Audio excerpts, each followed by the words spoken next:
Di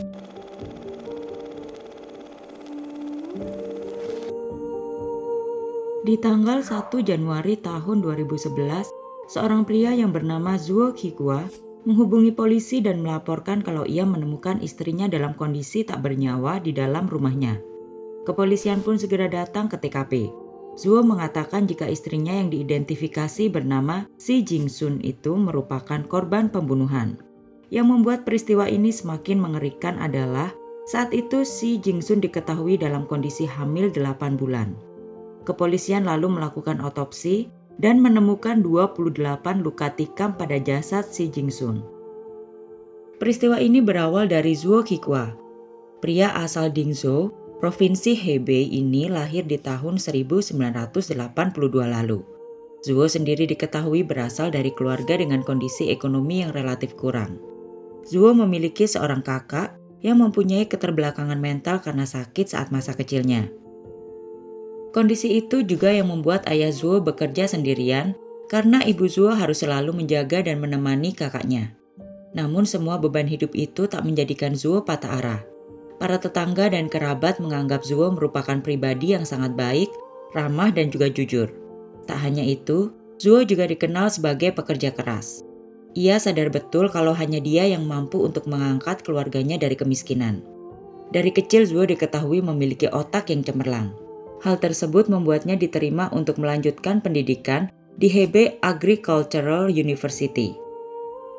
Di sanalah ia kemudian bertemu dengan Si Jingsun yang saat itu merupakan adik setingkatnya. Tak membutuhkan waktu lama untuk Zuo dan Si Jingsun melanjut asmara.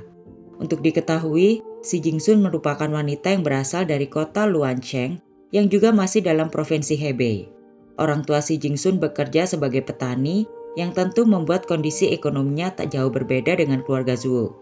Namun memang beban dari Zuo jauh lebih berat karena ia mempunyai kakak yang menderita keterbelakangan mental. Orang tua Shi juga menyebut kalau dari kecil Shi merupakan anak yang pintar dan hemat. Meski begitu, Shi ternyata mempunyai sifat yang keras kepala. Pernah di satu waktu ia sedang belanja di sebuah pusat perbelanjaan. Kala itu teman Shi tak sengaja merusakkan barang di sebuah toko. Pihak toko tentu meminta ganti atas kerusakan itu. Namun Si Jingsun malah terlibat argumen keras dengan pemilik toko. Ia dengan keras kepala mengatakan kalau temannya tak perlu mengganti kerusakan barang di sana. Perdebatan itu kemudian berubah menjadi pertengkaran fisik. Si sempat dipukul dengan sebuah tongkat kecil oleh si pemilik toko. Kericuhan itu pun dapat berakhir berkat bantuan beberapa security. Sementara itu hubungan Zuo dan Si Jingsun dijalaninya dengan baik. Mereka sangat romantis, sampai-sampai Shi menyebutkan Zuo dalam makalah yang ia tulis.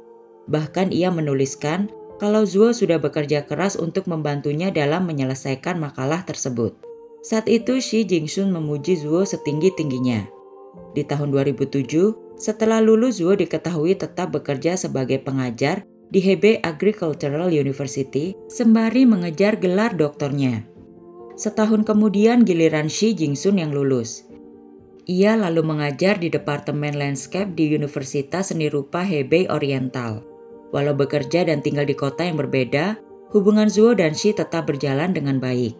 Bahkan di tahun yang sama, mereka sudah berencana untuk melakukan pernikahan. Awalnya orang tua Si Jingsun pesimis akan pernikahan anaknya itu. Mereka lalu mencoba menanyakan kepada Shi apa ia benar-benar yakin untuk memilih Zuo sebagai pendamping hidupnya. Si Jingsun kemudian menjawab kalau ia dan Zuo sudah memiliki hubungan dalam waktu yang lama. Jadi ia yakin akan pilihannya. Mendengar hal itu, orang tua Shi pun menghargai keputusan anaknya tersebut, walau tahu kondisi ekonomi Zuo yang tidak terlalu menjanjikan. Zuo dan Si Jingsun pun melangsungkan pernikahan. Saat itu keduanya nampak bahagia. Namun setelah pernikahan, masalah mulai muncul. Diketahui saat itu tempat Zuo mengajar berada di daerah Zhangbei. Sedangkan Si Jingsun mengajar di kota Xinlei yang berjarak 9 jam perjalanan menggunakan mobil. Pengantin baru itu mau tidak mau harus hidup secara terpisah. Masalah mereka tentu tak berhenti sampai di situ. Saat itu Si Jingsun yang merupakan pengajar tetap mempunyai penghasilan sekitar 3.000 yuan atau sekitar 6,5 juta rupiah.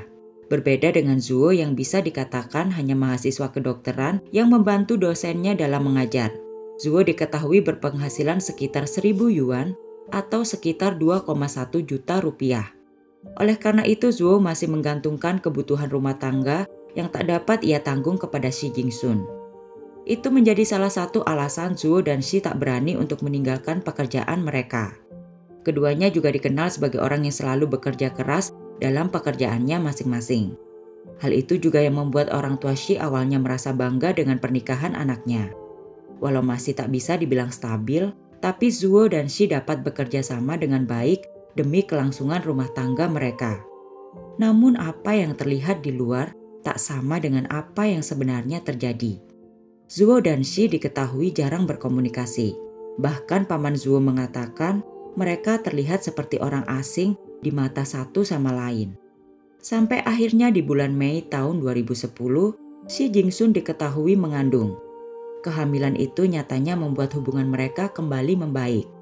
Zuo sangat bersemangat mengetahui kehamilan istrinya itu. Di masa kehamilannya bahkan Zuo selalu memonitor berat badan dari Shi Jingsun. Ia juga sudah menyiapkan beberapa nama untuk bakal buah hatinya itu. Perhatian Zuo pada Shi juga meningkat.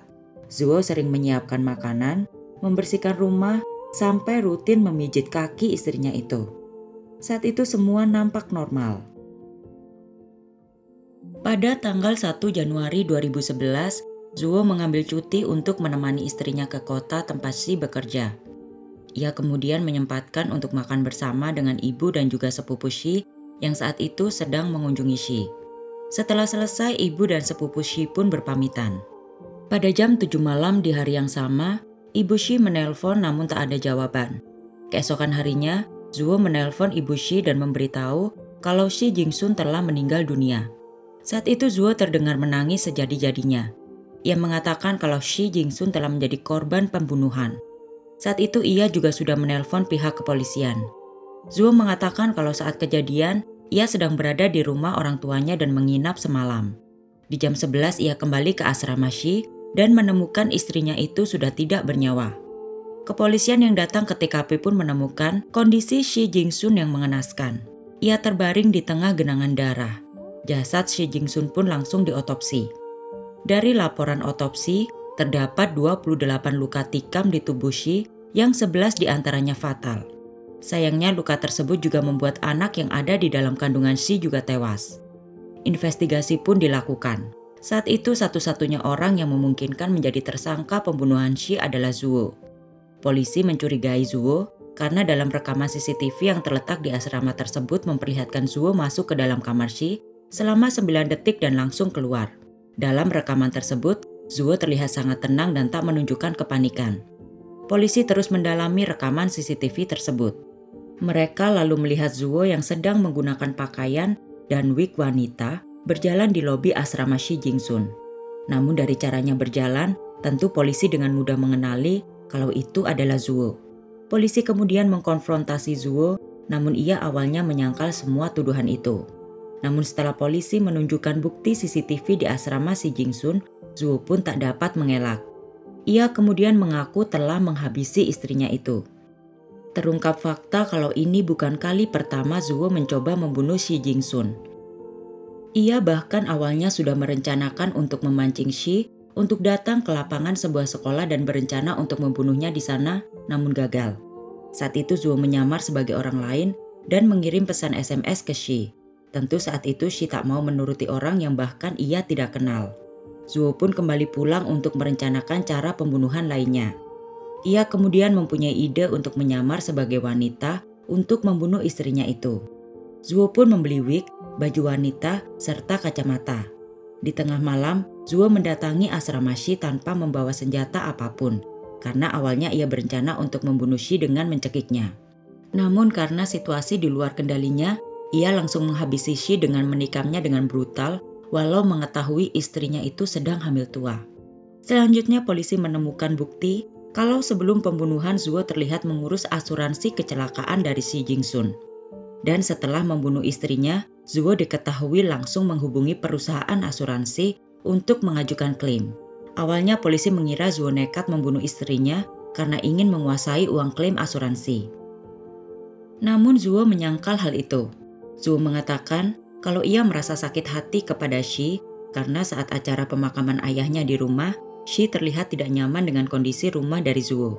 Bahkan saat itu, Shi langsung pergi dan tak mau untuk sekedar menginap satu malam. Disitulah Zuo sangat meradang dengan sikap dari Shi.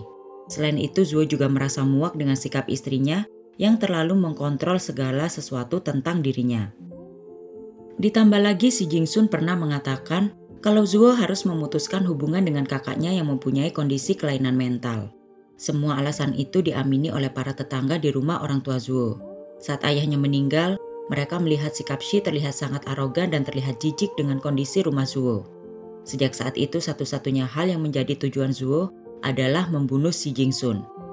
Setelah menjalani 2 kali persidangan, akhirnya pengadilan memvonis hukuman mati untuk Zuo Hikua karena telah membunuh Si Jingsun dengan kejam. Apa pendapatmu tentang kasus ini? Share di kolom komentar ya, dan jangan lupa subscribe.